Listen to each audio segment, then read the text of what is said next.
Welcome, everyone, to the Riverfront Bengals Show, where we come to you every Thursday to discuss all that was and all that will be for your beloved Cincinnati Bengals. We're the very show recently recognized as the #2 most dangerous podcast in all of Catalonia. I'm Nate Dotson. He's Joe Farsing. We're your hosts. Joe, my guy, how the hell are you? Viva España. I am sad that I don't get a chance to watch the Bengals play this week, but alas, we must carry on. What's This going is on? true. We come to you with heavy hearts this week, oh loyal listeners and viewers. And you're going to want to be a viewer this week because we are going to talk about the fact that there's still plenty of stuff going on to talk about. But we're going to recap this past season using quotes and clips from a legendary television show, The Simpsons. This was Joe's idea, and in response to that idea, I had to say, it's a great freaking idea, man. But you're a bit more of a connoisseur of The Simpsons than I am, so I will be letting you take the lead on some of that. But before we get down to brass tacks, if you would be so kind, go give us a like, a follow, or a subscribe wherever it is that you consume this podcast. And we are available everywhere. So, Joe, before we get into The Simpsons, let's take care of a little housekeeping. What's been going on in Cincinnati, in and around Cincinnati, that you've been paying attention to? Well, on Friday, there was a little bit of a hubbub about T. Higgins with some trade talk going on. There was a certain aggregator. I'm not going to mention his game because he just likes to just randomly mention shit to get clicks and engagement from that. But completely butchered an article by Paul Dehner Jr. in The Athletic. First off, he listed it that it was in The Atlantic. If you ever read The Atlantic, it's not a sports website.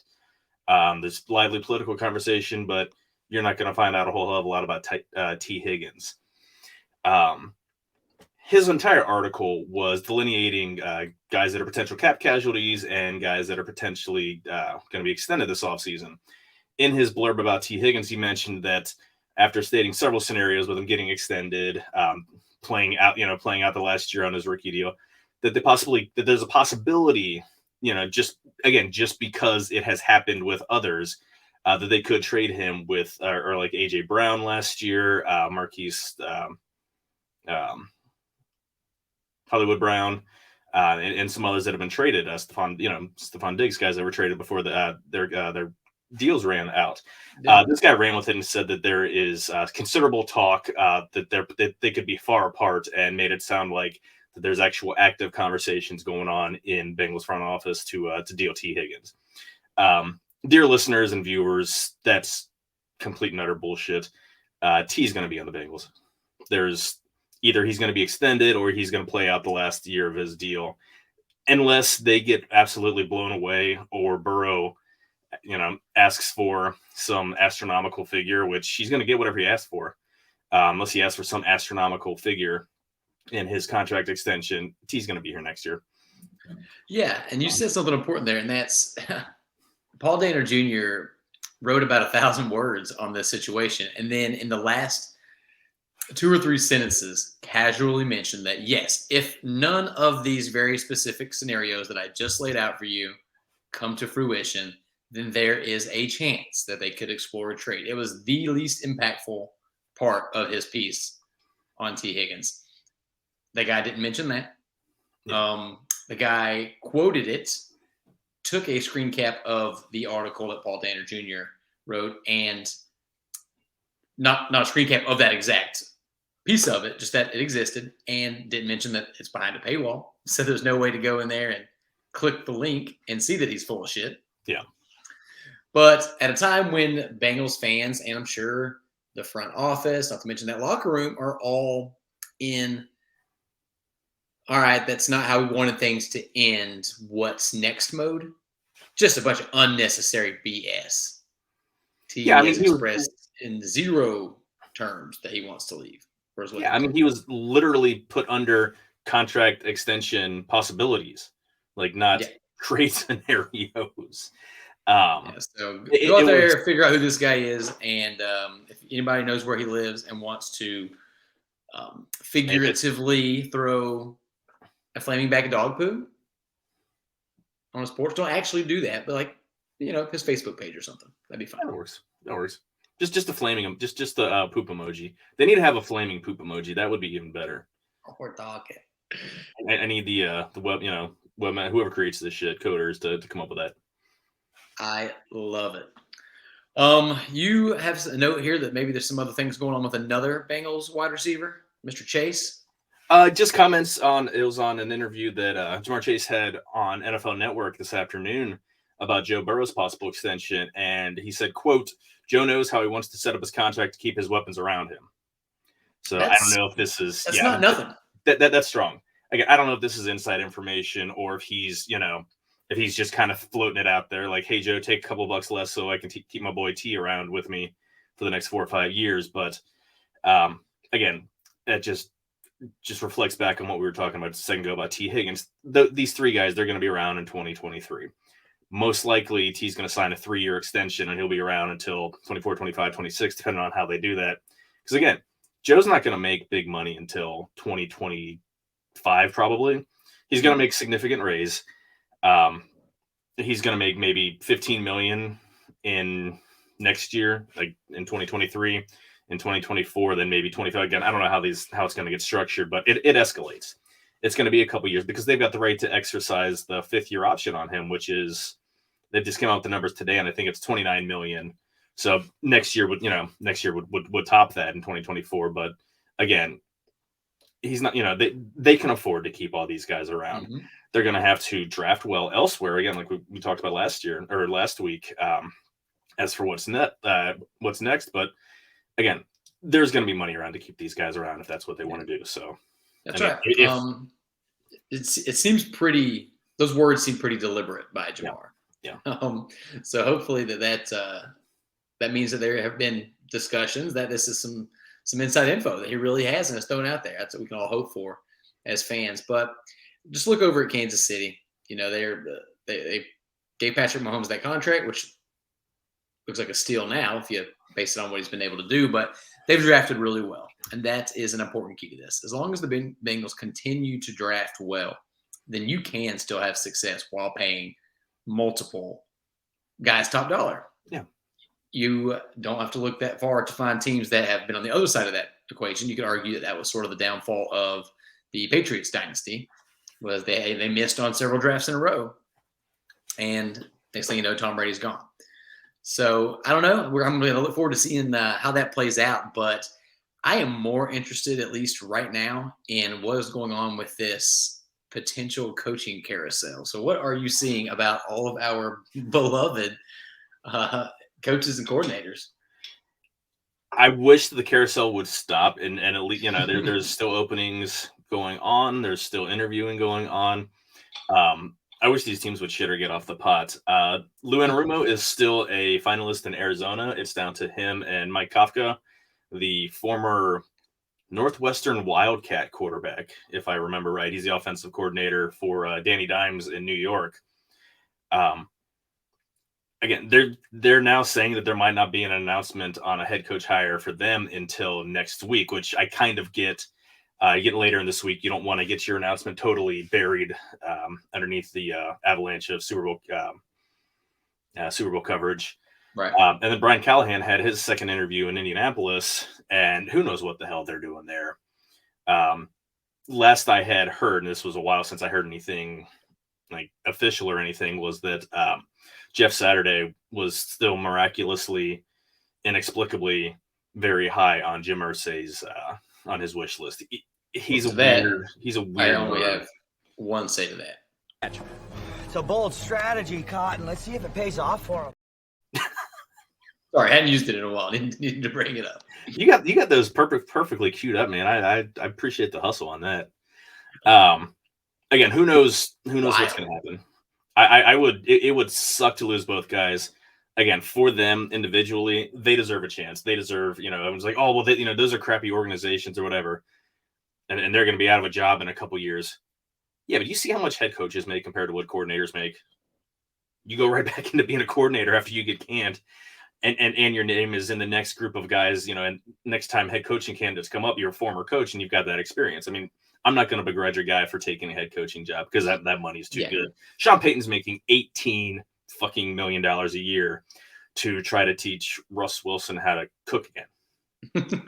I don't I think you can watch some YouTube videos for that, Russ. Yeah, the human in me says, yeah, guys, blow them away. Go get these jobs. Yeah. But I don't run a Southern Riverfront human show. This is the Bengals show, and the selfish Bengals fan in me says, come on, guys, give us one more run. Yeah. You'll be an option for those jobs next year. A couple things, I guess, that I wanted to mention was that the other finalist, like you mentioned, for the head coaching job in Arizona across from Lou is Mike Kafka. He has been getting major endorsements from Patrick Mahomes and Andy Reid for the last few days. Yeah. So you won't hear me say this too often, but shout out to Patrick Mahomes and Andy Reid. Keep that up. Get the word out. We need them to know that Kafka is their guy. Similarly, Brian Callahan, Sports Illustrated had an article saying that he has an edge in that job search because he spent several years working with Peyton Manning in Denver.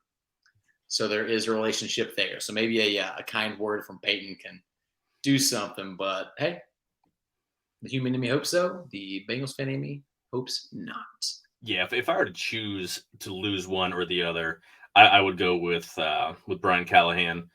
Again, not that he's worth any less, but I think the Bengals are suited, at least right now, as of today, suited to somewhat seamlessly move on behind him.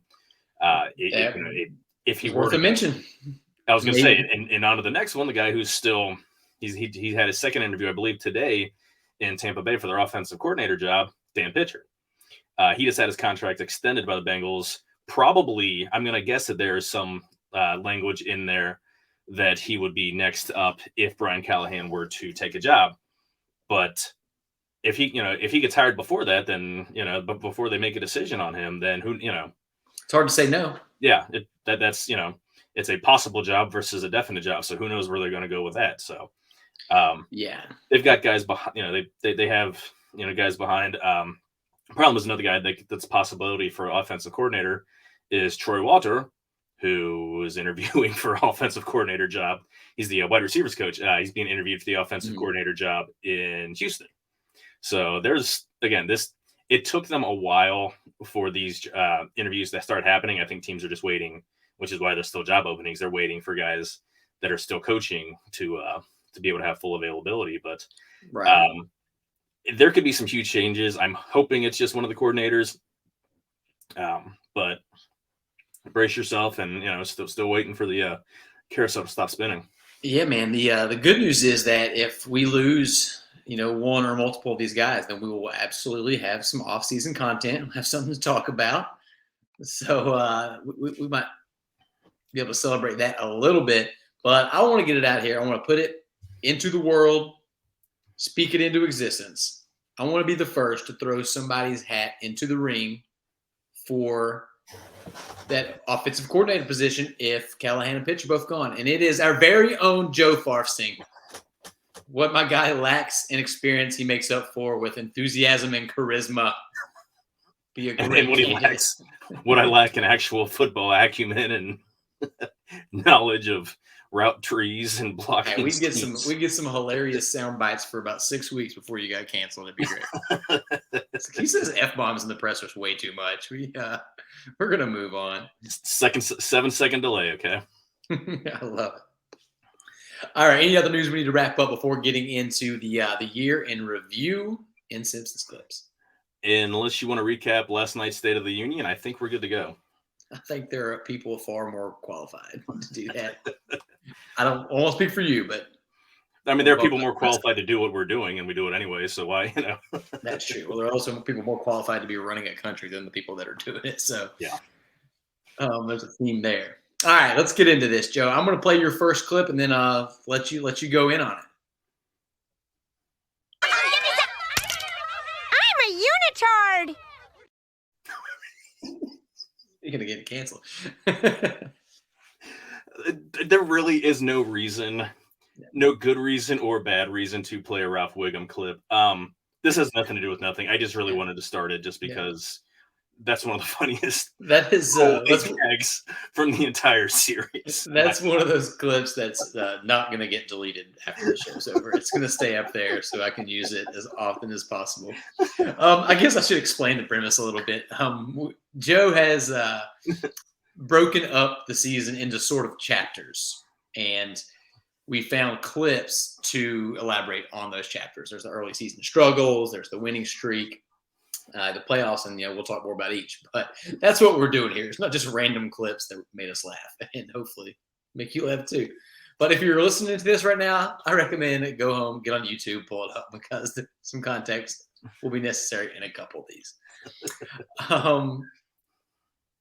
In that vein, the next clip, Joe, you said it's about the preseason. So yeah. I'll play the clip and then we'll get going.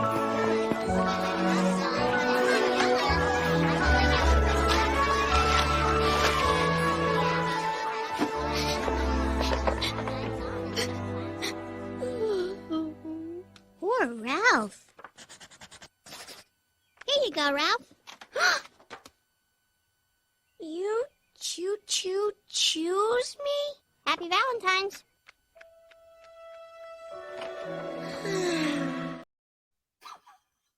All right. For those of you that are not watching this on YouTube, what you just listened to was, Ralph Wiggins was having a rough day.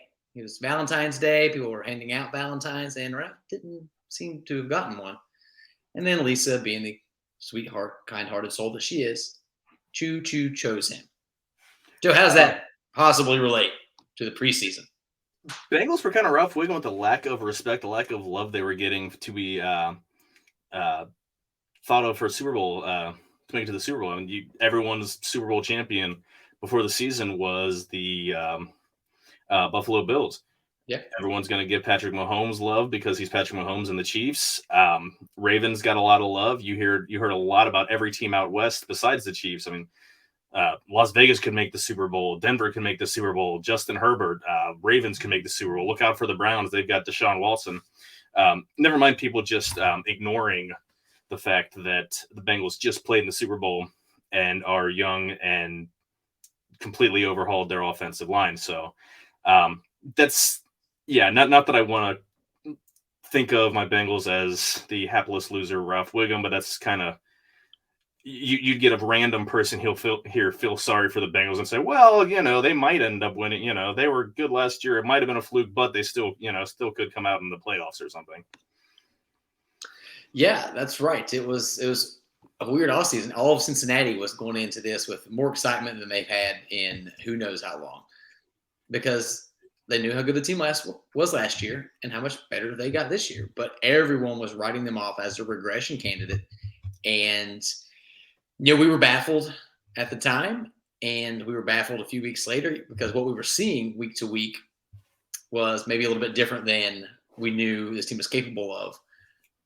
But people forget there that last week after they beat Buffalo in the playoffs, there was all that love, that outpouring. Those people that were there all along, quote unquote.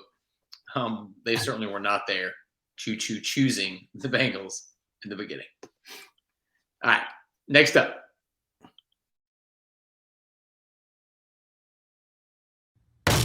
Homer Simpson, we work for the commissioner of football, and he wants to see you. I want to see him, too. Maybe he can tell me how to get this off. It's soaked through to the other side. Homer sitting in his underwear with Go Bengals written on his torso. I love it.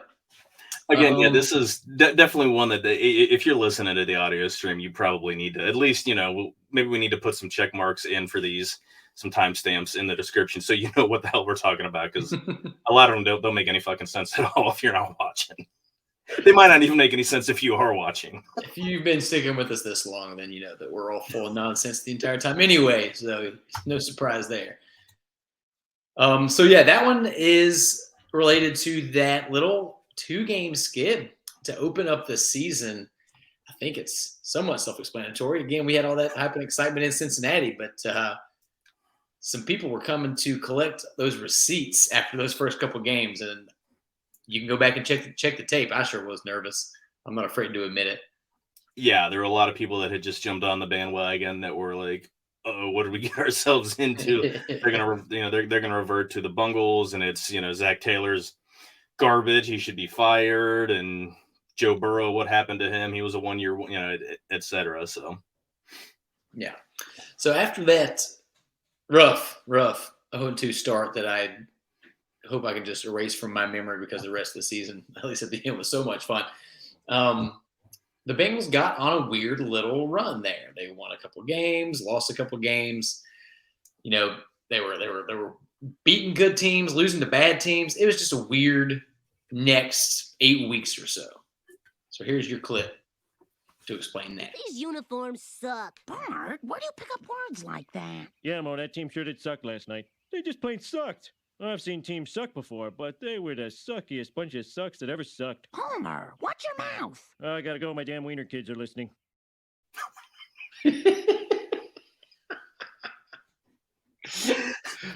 Oh, that was a good one. You did not need to view that one on YouTube. So if you're listening to this in your car, you're welcome because that was hilarious. All right, how does that clip relate to that weird midseason stretch? number one, it's always great to refer to your kids as your damn wiener kids. I love my kids. They're the greatest, that they compose and comprise the greatest part of me, but yeah, they're damn wiener kids a lot of the time. Again, it's just through the first half of the season, up and down. And after week 8, they're 4-4 after they just got pasted by the Browns on Halloween. You're like, do they suck? Yeah, this is the Browns are a bad team. That's Jacoby Brisket, who's best served with some barbecue sauce. And yeah, you're like, this isn't what we thought we were getting. Like, they aren't bad, but maybe they do suck. Yeah, you have glimpses. You'd have quarters and halves where the team was just lights out, and you're like, oh my god, if they can just do this for 4 quarters in a row in the same game, preferably, then this team is unstoppable. And then they would turn around and just lay a freaking egg and get their asses kicked. So yeah, they were the suckiest bunch of sucks who ever sucked, off and on, for the first 8 weeks. But as things tend to do, they got better. Woo! What's the hubbub? Did Mo finally blow his brains out? Quiet, we're watching the Isotopes. Shut it off. They're losers.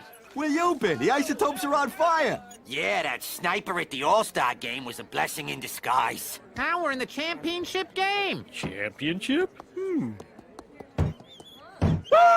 Topes rule! Well, here's a diehard fan. Sir, your beloved Isotopes are about to make history. Any thoughts? It's a great team, Kent. You never gave up hope. I want to thank Jesus and say hi to my special lady Marge. We did it, baby! Woo! Woo! The inspiring words of a fan who'll always root for the home team. Even if they lose this game. They lost! Those losers! No. The game's not over. Woo! Not over! Woo! There you have it. Woo. I was worried that clip might be too long, and I was wrong because that's fantastic. There you have it. Woo! That's going to be the title of this episode. Yeah, so the Bengals got on a little hot streak, and suddenly all those naysayers, I think they went away. Yeah, I mean, to be clear, again, if you spend any time on social media, every bandwagon Bengals fans timeline through the season kind of looked like that, like, or this is what's all they suck, and then like, hang on just a second, they're winning, and they come back, and now they're the biggest damn fan. Until something goes wrong, then they're back to let's fire Zach Taylor. Never mind, they're up 3 touchdowns in the fourth quarter of a game. Yeah, that was a frustrating time it was for me because I haven't been on Twitter very long, and going through that roller coaster with Bengals Twitter fans, and the worst team you've ever seen. Everybody in the coaching staff needs to be fired in the first quarter, and then in the third quarter, you've never seen anything like it. The grit, the heart, the effort. This is the most fun team we've ever watched. We sure as hell weren't having much fun 45 minutes ago. Yeah, that was the Tampa Bay game in a nutshell. Yeah, precisely. So that could not be a better clip, man. But thankfully at the end of that, the team won 8 games in a row. and counting. Yeah. And that often leads to a playoff run. Just do what you did before. All right. Eeny, meeny, miny, moe, catch a tiger by the toe. If he hollers, let him go. Eeny, meeny, miny, moe. Crisis has been averted. Everything is super. Everything is super was the exact words uttered by pretty much every Bengals fan after the fumble in the jungle, Sam Hubbard's 98-yard fumble return. After everyone was convinced the world was coming down when Ravens pretty much on the goal line about to go ahead. So I'm still not convinced that they won that game. Who convinced that the Bengals won the game? Yeah. Yeah, I mean, that was, it was a hard game to watch, but, you can say they pulled a homer and won it, but at the end of the day, they got to move on, and the Ravens got to go home to cry in their crab cake. So that's right. It was, I mean, that's a play that we'll tell our grandkids about. We'll always remember where you were for the fumble in the jungle. And I don't know, it was almost like that what I was saying about the bandwagon thing. It was just brutal. It was ugly, and I thought the season was over until Homer saved the day. But after a win or two in the playoffs, we all know what came next. We discussed it at length last week, and I think if you didn't get a chance to watch last week's episode, Joe found a clip that is literally him as the clock wound down in the Chiefs AFC Championship game. Kids, why don't you step outside for a second?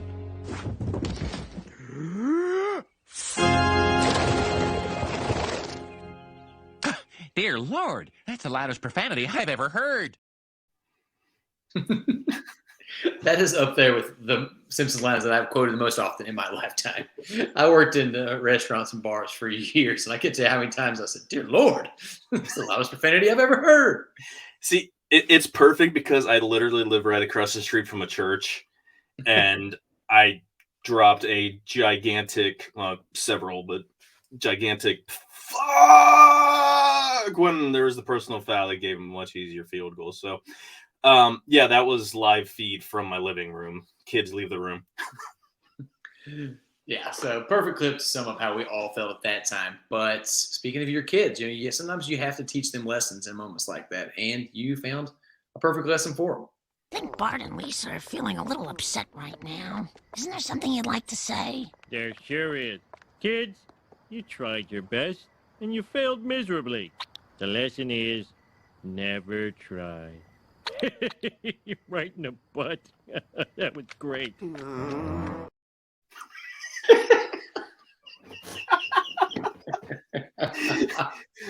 You said the last clip was probably your favorite, like most used clip. This or most used quote. This is probably most definitely my most used quote, especially with my son who watches The Simpsons and is old enough to understand. The lesson, as always, never try. Never try. Right in the butt. Life is going to beat you down. And again, if you are a fan of multiple teams from this lovely city from which I dwell, other shoe's going to drop at some point. It's going to be gut wrenching. The next one is going to be more of a kick in the balls than the one before. Mm-hmm. You know what's coming, but it just, yeah. Takes a few days to get over. It lingers for some time. And, if you have no expectations, they're really easy to meet. That's that should be everyone's mindset looking forward to the Red season. Don't have any expectations. Exactly right. So I'm the youngest of 4 boys in my family, and we always have a running joke about the rankings, the Sun rankings, who the favorite is. I feel like I was pretty, I touch the top spot every now and again. And being the baby, parents like that. And then one day I may have made it a bit of a faux pas at the lunch table on Mother's Day. Maybe said some words my parents didn't approve of in a heated sports conversation. And I got quickly relegated to 4th place in the rankings for some time. Whether I've ever gotten out of that 4th spot remains to be seen. But I got to tell you, life in number 4 wasn't bad. No expectations. You just never have to try. That's great. Terrible advice for anybody listening to that, by the way. but I still appreciate it. As the baby in my family and the youngest of 3 boys, I can say without a doubt that does not automatically make you the favorite, being the baby. Especially when they kept trying for girls and they kept getting boys. Yeah, no, you're a disappointment the second you popped out. My case, I don't know about you. Yeah, still a disappointment to this day. Yeah. All right. Well, after that loss, what happens next? The offseason. And here we are. We're not watching Cincinnati Bengals football at all. We have a Super Bowl coming up that I could not be less enthused about, despite it being a great matchup on paper and entertaining teams. So I guess we have to find a clip, and you did, to sort of lay out what your offseason plans are. I was thinking along the lines of no TV and no beer make Homer something something. Go crazy? Don't mind if I do!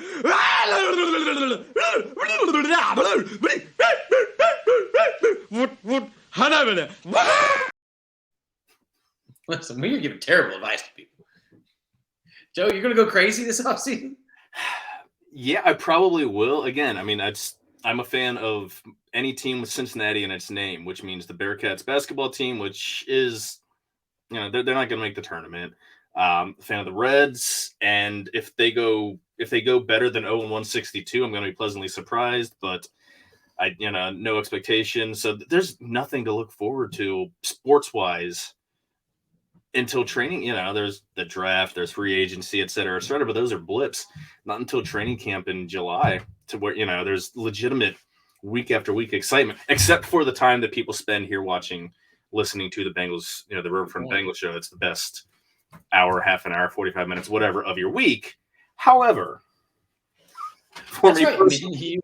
You touched on something though that is important to me. Like for me, sports, the most fun thing about it is the camaraderie. Like I prefer to watch my sports with other people rooting for the same team or the other team, and drinking an adult beverage or two and getting loud and just having fun.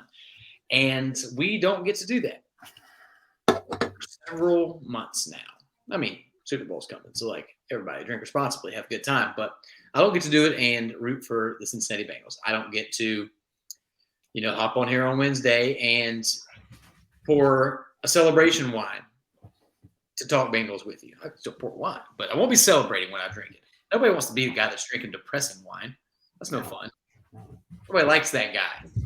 This is what we're left with. So I guess we'll make the best of it. But no TV and no beer. It's gonna be tough to stick to. So should we move on to some viewer mail questions? Let's move on to some viewer mail questions. All right, that was fun. Thank you for putting that together. And just in case you forgot, I'm a unitard. You're gonna be getting a heavy dose of that in the future, dear loyal listeners and viewers. Oh, we got a lot of episodes we got to fill between now and actual useful Bengals information. I love it. All right, our viewer mail questions. These come from our friends over at patreon.com/riverfrontcincy. Started out with just a Reds podcast and community, and has grown into so much more than that. We're talking Bengals on there. We're talking hoops, college, NBA, music. There's a random category on the Slack channel where Joey Gadita, our Canadian friend, just talks about Canadian things, and then the rest of us understand. Lots of wild times. Yeah. Lots of Canadian bacon, known in other countries as weird ham. So if you want to join the family for a couple bucks, you can get on that Slack channel and have a good time with us. It's patreon.com/riverfrontcincy. The first question comes from James Urban, and he asks, if the Bengals play baseball, would they beat the current Cincinnati Reds? Come on, James. The Reds are catching enough strays in this podcast. Again, would you want to step in the box against DJ Reader? Guy was a first baseman and a pitcher, and he threw 95 miles an hour. He's 6'3", 6'4", 340 pounds. I wouldn't, like, if you remember John Kruk in the 93 All-Star game against Randy Johnson, when Johnson buzzed the tower with one, he put on his helmet backwards and stood in the right-handers batter's box. I would sure as hell expect a lot of the Reds to do that. See someone that size who can still, they can probably still pipe them in there 90 plus. So they would lose, in a 7-game series, probably 4-2, but they'd make it competitive. They got some athletes, man. They got some speed. Give them 2 wins. I like it. They'd be deep. They got a lot more players to choose from. Yeah. I say we make it a slow pitch softball game so that we render the major league pitching aspect, make that a stalemate, and then just watch these incredible athletes just hit dingers. It's a 6-hour game. Long. Joe and I will be the coaches. So if anybody wants to organize that for charity or for us because we could use that charity, please do. All right, next question comes from the aforementioned Joey Gaditza. Who will you not miss if they don't return as a Bengal? I initially read this as who will I miss? So I need to think about this for a moment. I feel like I got to double check, make sure that I copy that down right. Who will you not? Yeah, okay. Had to quick double check the. That's a good question. Who will I not miss? The obvious answer that everyone's going to say is Eli Apple. No, I'm going with Joe Mixon. He has post June cap savings of $10+ million. He's again, running backs just aren't that valuable anymore. The Bengals are spending or will spend $15+ million on their 2 deep in running backs, which is a lot more than most teams. I forget where they rank, but it's in the top 5. Isaiah Pacheco was a 7th round draft pick this year. That's what I was getting ready to say. And he looks fantastic. Look at the Eagles running back by committee. They've got a handful of guys that are relatively recent draft picks, and they have guys that are home run hitters. Joe Mixon, he's again, my take on him is very well stated over the over the year here. He's a good running back. He's not indispensable, and he's not a home run hitter. His longest rush in his career is 51 yards. Longest pass reception in his career is 67 yards, and he didn't score on that. He's not a guy who's going to take the distance from from the other side of the 50. You can get guys that are that good with draft picks. Gio Bernard was, again, they kept him around longer, but I mean, a guy that even when they extended, he didn't cost a lot of money. You shouldn't spend $10, $12, $15 million on a running back. Even Derrick Henry is the most talented running back in the league. You look at the team around him, and they based an offense around him like it's 1993. There's a reason that they crapped out. There's a reason they crapped out in the playoffs last year. They need playmakers, and then they traded their best wide receiver, which was perplexing and dumb. Anyway. Yeah. For anybody that's wanting the Cincinnati to trade T. Higgins for a first-round draft pick, may I point you to the Philadelphia Eagles, who gladly accepted that incredible wide receiver talent, and they are playing in the big game. Yeah. That's a good answer. I think paying top dollar, paying medium dollar even to running backs, just like your DARE officer told you in school about the drugs. Just say no. Eli Apple, also a very good choice. I'm going to go with Jermaine Pratt. Because while I really did enjoy what he did for the team on the field, I didn't like his sass mouth at the end of the season-ending loss, and that just rubbed me the wrong way. So he's already off the team in my eyes. Well, and this was part of a theme with him. I mean, he rushed to Twitter a couple of times after the season, kind of complaining that he wasn't on the field on third downs enough. You were on the field for more third downs than you were your first year, your second year, and your third year. And he had a fantastic season. I mean, he was a very high, one of the most highly graded linebackers in the league. But the team's doing pretty well defensively, running you out there as much as you're out there. So bitch privately. Don't come out and start bitching to the public. Who, again, this is I like that we get to know these guys' personalities through social media, and I hate that we get to know these guys' personality through social media. It's yeah, that's fair. It's a lot better knowing less and just thinking that they're good guys, bad guys, whatever, without having to deal with the bullshit that rolls around with it. Right. Well said. All right. So for our last question from Mike Perry, he says, that's a good question. By the end of his career, will Joe Burrow have had a better one than Joey Votto? Cincinnati has been blessed with amazing Joes in their history. I mean, Joe Morgan, Joe Votto, Joe Burrow, Joe Farfsing. What a day. What a city. I don't know, Joe. What do you think? When it's all said and done, the dust settles, who is going to be relative to their peers, who will have had a better career? It's easy answer, and I say this as someone who is one of the biggest Joey Votto fans personally and as a baseball player around. It's gonna be Burrow. Burrow is going to end his career with at least one Lombardi, possibly multiples. Again, windows open as long as he's on the roster. Votto is at the end of his career. And again, team success versus personal success. Votto was one of the handful of top hitters, one of the handful of top first basemen during his prime. Burrow is already at that level, and he's just reaching his prime years. I mean, he's 26. He's got 10 more years at this comparable level, and that's taking nothing away from Joey Votto. Again, Joey Votto is the fucking goat. I mean, he's just an interesting and awesome guy. But yeah, Joe Burrow clears by far. I mean, he's going to own every record for the Bengals and own multiple records in the NFL by the time he's done. Yeah, I think that's a pretty good argument, and it's going to be hard to argue with. The only thing I will throw out there is that what you didn't know was that Mike was actually asking a trick question, and he meant the chess career. Is Joe Burrow any good at chess? We don't even know. He is. Oh, he's learned. He and Cheeto have some. He and Cheeto Beluzier have some big time battles. Cheeto is the chess master of the Bengals locker room. So Burrow started picking it up, and he's supposedly pretty good. So that would be an very interesting, matchup. We never got to see John Ross second race Billy Hamilton in a cross Cincinnati sports, face off. So I think you could do a pay-per-view, hold this down at the banks, and Votto versus Burrow, who's the best Joseph with chess pieces. I like Gary Kasparov, or I don't know who a chess player.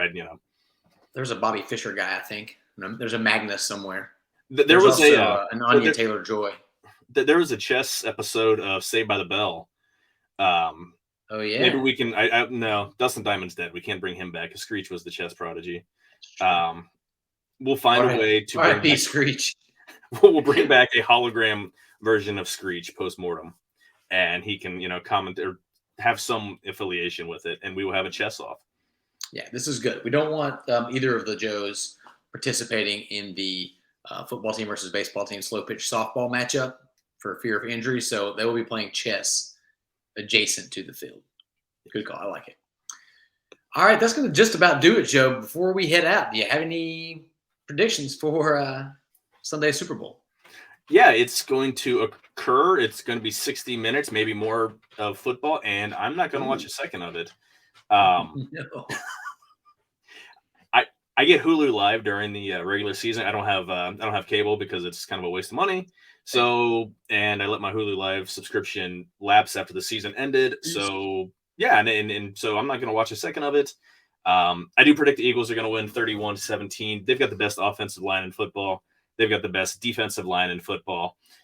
There was something, and I posted it on Twitter for those here that need to be following our TR Bengals show. The other side, yeah. Their defensive line, they've got 5 guys with 8 or more sacks. They are absolutely relentless. They will, even against a good defense or a good offensive line, the Chiefs have a good offensive line. They're going to overwhelm them. The Chiefs, with that great offensive line, with the best quarterback in football, with the best tight end in football, needed a questionable, I think it was a fair, but a questionable personal foul penalty to beat the Bengals when the Bengals were down 3 offensive linemen and didn't have a particularly good game.